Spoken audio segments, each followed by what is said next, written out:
प्रणिपात दोस्तों, मैं ऋषभ खंताल आप सभी का स्वागत करता हूं बेसिक विद खंताल में।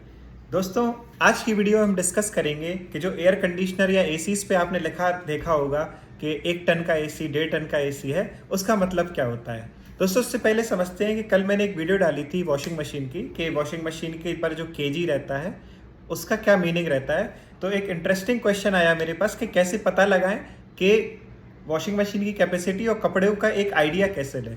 तो दोस्तों, जैसे अगर 7 किलो की वॉशिंग मशीन है तो इसका सबसे सिंपल जो फंडा है, जो मैंने थोड़ा सा उसकी शॉर्ट ट्रिक्स वगैरह देखी, तो अगर 7 किलो की वॉशिंग मशीन है तो उसको सिंपल समझिए कि उसमें 7 टी शर्ट और 7 जीन्स उसमें की जा सकती हैं। अगर आप टी शर्ट की जगह शर्ट कर रहे हैं तो टी शर्ट से आधा कर दीजिए। जैसे अगर आप 8 किलो की है और अगर आप 8 टी शर्ट यूज़ कर रहे हैं तो उसकी जगह 4 शर्ट कीजिए।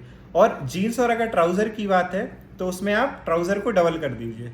तो अगर 8 किलो की वो है तो आप उसमें 4 शर्ट और 16 ट्राउज़र, या मतलब इस हिसाब से आप अपनी गणित से उसको समझ सकते हो। दोस्तों, अब आज के टॉपिक के बारे में बात करते हैं कि जो एसी पे जो टन लिखा होता है उसका मतलब क्या होता है।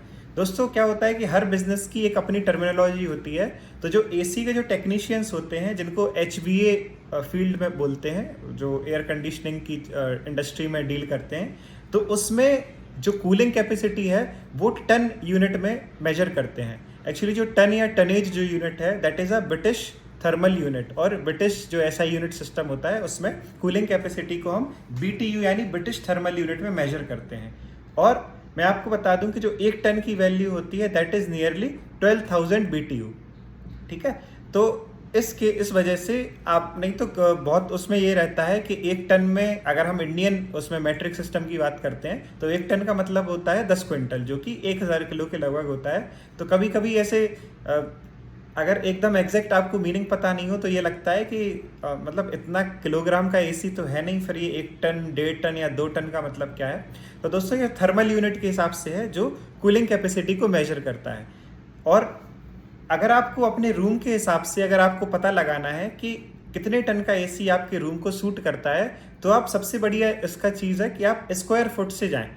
क्योंकि अगर 50 से 150 स्क्वायर फुट का रूम है तो आप उसमें 1 टन का एसी आपके लिए पर्याप्त है।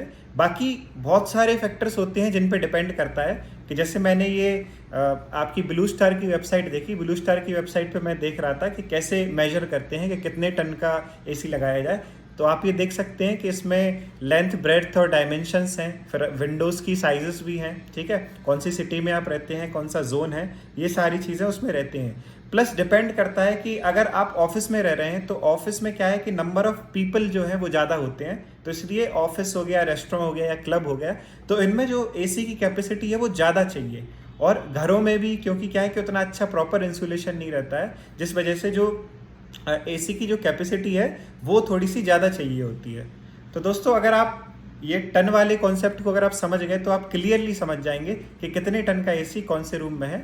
बाकी जितनी भी एसी की कंपनीज हैं वो सारी अपनी वेबसाइट्स पे डाले हुए होते हैं कि आप उसमें अपने रूम के डायमेंशंस डालें, कौन से फ्लोर पे आपका रूम है, कितने लोग उसमें रहने वाले हैं, जो खिड़कियां हैं उनकी साइज़ क्या है, कौन सी फ्लोर है, इन सब से आपको पता लग जाएगा कि वो कितने उसमें है। लेकिन फिर भी अगर आप मोटा मोटी माने तो एक इससे आप आइडिया ले सकते हैं कि जो 50 से 150 स्क्वायर फीट का रूम होता है उसके लिए 1 टन का एसी रिक्वायर्ड रहता है। तो दोस्तों, इससे आप पता लगा सकते हैं कि क्या रहता है।